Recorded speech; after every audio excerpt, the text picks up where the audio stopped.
Loué, frères et sœurs, je suis heureux de vous partager un petit mot de la parole du Seigneur ce soir.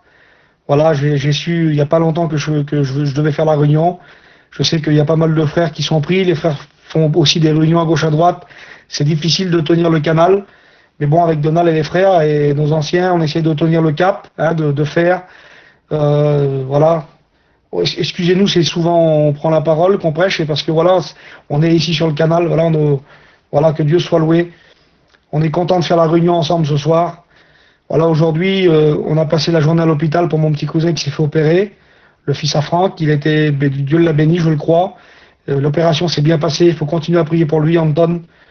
Que Dieu soit loué. Voilà, on va aller maintenant dans la parole du Seigneur. On va aller dans le livre des psaumes, au chapitre 34 et au verset 7. Le psaume 34, 7, un psaume qu'on connaît bien. Quand un malheureux crie, l'Éternel l'entend et il le sauve de toutes ses détresses. Je le relis. Quand un malheureux crie, l'Éternel l'entend et il le sauve de toutes ses détresses. Mes frères et sœurs, il y a plusieurs sortes de prières. La Bible dit qu'il y avait une femme dans la Bible, elle s'appelait Anne. Elle a murmuré seulement, Dieu l'a entendu. La Bible dit aussi que Dieu écoute la voix des larmes. Mais des fois, il y a un cri du cœur, il y a une souffrance dans l'âme qui a besoin de sortir. Et on lit à travers l'Écriture, dans la parole de Dieu, qu'il y a eu plusieurs cris. Parce que dans un cri, mes frères et sœurs, vous savez, il y a des cris angoissants. Bien souvent, on écoute quelqu'un crier, des fois ça nous angoisse. C'est des cris qui font peur. Et un cri nous parle. Et puis dans la parole de Dieu, dans le livre de la Genèse, au chapitre 4, au verset 10, la Bible dit que Dieu a écouté un cri. Il dit, et Dieu dit, qu'as-tu fait? La voix du sang de ton frère, Caïn, le sang de ton frère Abel, donc crie de la terre jusqu'à moi. Le premier cri qu'on écoute dans la parole de Dieu, c'est ce cri d'Abel. Le cri, c'était un cri de vengeance. Le sang d'Abel criait vengeance. Et des fois dans nos cœurs, il y a ce cri, un cri mauvais, un cri de vengeance. Parce qu'on a une certaine colère dans nos cœurs.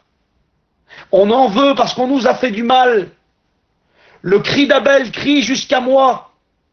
Il y a aussi dans la parole de Dieu, dans Exode chapitre 2, c'est le cri du peuple. La Bible dit, Dieu dit, j'ai vu la souffrance de mon peuple, j'ai entendu son cri.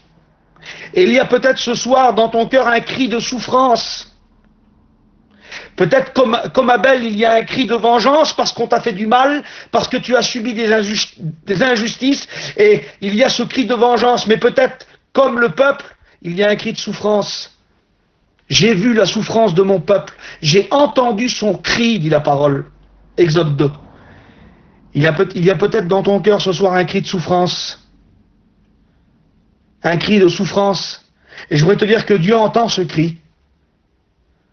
Peut-être que ce cri n'est pas sorti de ta bouche, mais Dieu l'entend au plus profond de ton cœur.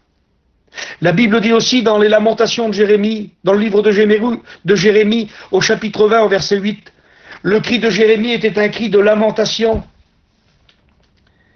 La parole de Dieu nous dit,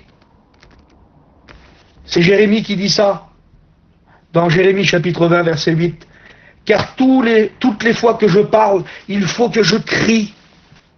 Le cri de Jérémie était un cri de lamentation, un cri de souffrance pour son peuple, un cri de souffrance pour son entourage. Et il y a peut-être dans le cœur des mères et des pères, un cri de lamentation pour leurs enfants. Il y a un texte de la parole qui nous dit aussi dans les lamentations de Jérémie, pousse des cris à l'entrée des veilles de la nuit, pousse des cris pour tes enfants qui meurent de faim au coin de toutes les rues. Ce cri, c'est un cri de prière pour des enfants qui souffrent. Pendant plus de 20 ans, ma mère a crié. Il y a eu ce cri dans son cœur parce que moi et mon frère, on était dans la drogue, dans le péché. Combien de fois elle a crié la nuit pour nous? Combien de fois elle a crié à Dieu pour nous? Des cris de lamentation, des cris de souffrance. Je vais vous dire quelque chose, que si à l'époque il y aurait eu l'application Zélo il y a plus de 20 ans, j'aimerais vous dire que ma mère aurait été dessus. Si elle aurait eu cette application de prière, elle aurait été dessus, elle aurait crié de tout son cœur pour sa famille. La Bible nous dit aussi dans Ézéchiel 6, c'était un cri de douleur, le cri d'Ézéchiel. Mes frères et sœurs, quand on lit la parole de Dieu, quand on lit les prophètes, quand on lit tous les hommes de Dieu, c'est des hommes qui criaient à Dieu, qui criaient de tout leur cœur. Et peut-être qu'il y a ces cris dans ton cœur, des cris de vengeance, des cris de souffrance, des cris de lamentation, des cris de douleur comme Ézéchiel. Des fois on est là, tout est bien, on peut avoir une belle caravane, une belle maison, des beaux enfants. Mais il y a des drames familiales, il y a des souffrances que seul Dieu connaît, des souffrances de l'âme, des douleurs intenses, des douleurs qu'on ne peut pas calmer avec un exomile, des douleurs qu'on ne peut pas calmer avec un voyage, des douleurs qu'on ne peut pas calmer avec un bon repas au restaurant, des douleurs qu'on ne peut pas calmer avec une somme d'argent. Ces douleurs, c'est des douleurs de l'âme. Les prophètes les ont connues, ces douleurs. David a connu ces douleurs. Oui, il y a ce cri dans le cœur, un cri. Il y a le cri aussi de Jonas, au chapitre 2, au verset 8. Le cri de Jonas, c'était un cri de peur, un cri de panique. Jonas s'est retrouvé dans le ventre d'un poisson à la racine des montagnes, dans le noir total. Des fois, on est dans le gouffre, mes frères et sœurs, on ne sait plus quoi faire. Jonas ne savait plus quoi faire dans le ventre de ce poisson. Et il y a un cri qui est parvenu jusqu'à Dieu. Il dit, quand mon âme est abattue au-dedans de moi, je me suis souvenu de l'Éternel et ma prière est parvenue jusqu'à lui dans son saint temple. Je voudrais vous dire, frères et sœurs, que Jonas a crié dans le ventre du poisson. Il a crié à l'Éternel. Sa prière est sortie du poisson. Elle a traversé la mer, elle a traversé les cieux. Elle est venue toucher le cœur de Dieu. Ce soir, crie à lui. Il y a aussi le cri d'Habacuc. C'est un cri de violence. C'est un cri de souffrance. Un cri qui vient de l'âme et qui court vers Dieu.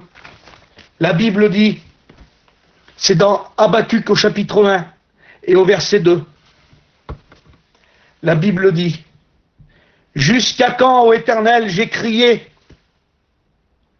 Ça, c'est le cri du prophète Habacuc, qui souffrait pour son peuple.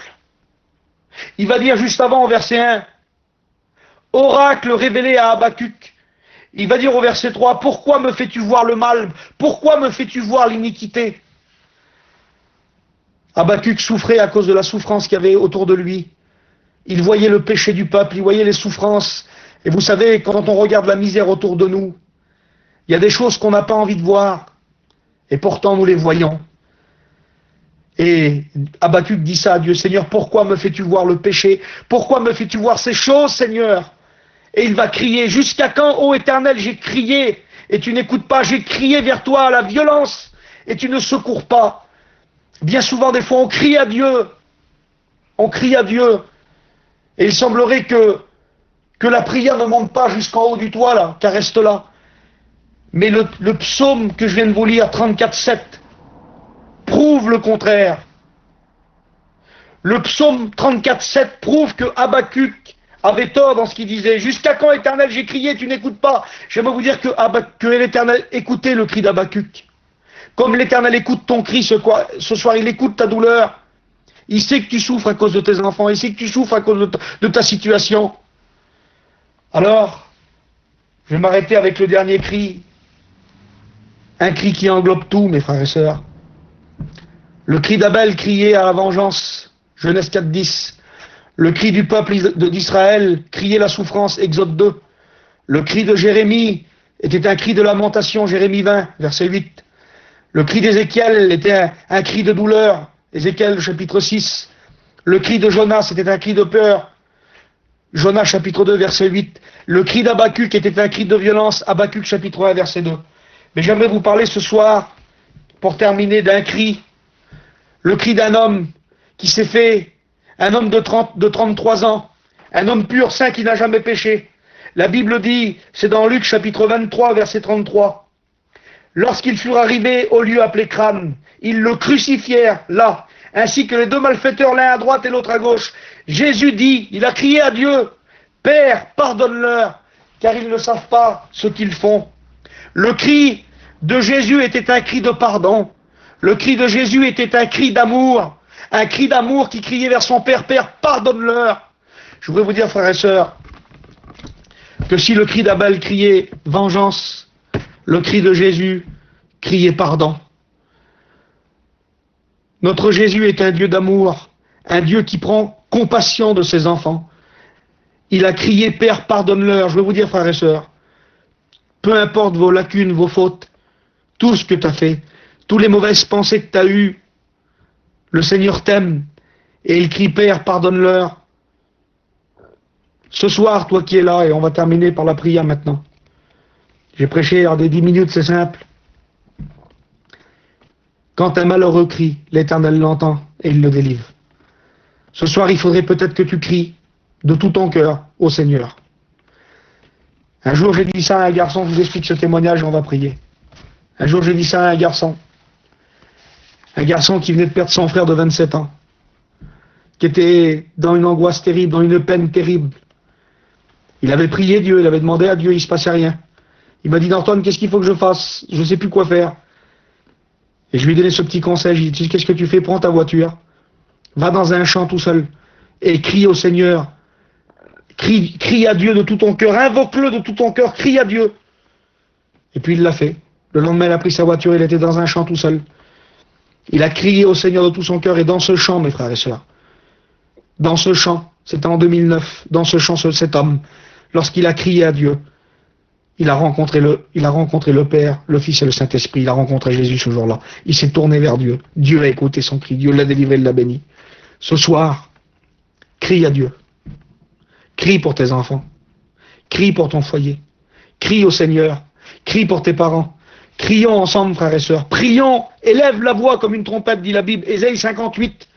Il nous faut peut-être crier de tout notre cœur ce soir. Crie à Dieu. Dieu t'entend. Que Dieu te bénisse. Je laisse sa place à un frère pour prier. J'ai vu que notre ancien l'a prié tout à l'heure pour nous. Je voudrais que Joanito prie pour nous. Que Dieu vous bénisse, frères et sœurs. Joanito, tu peux prier pour le peuple. Que Dieu vous bénisse.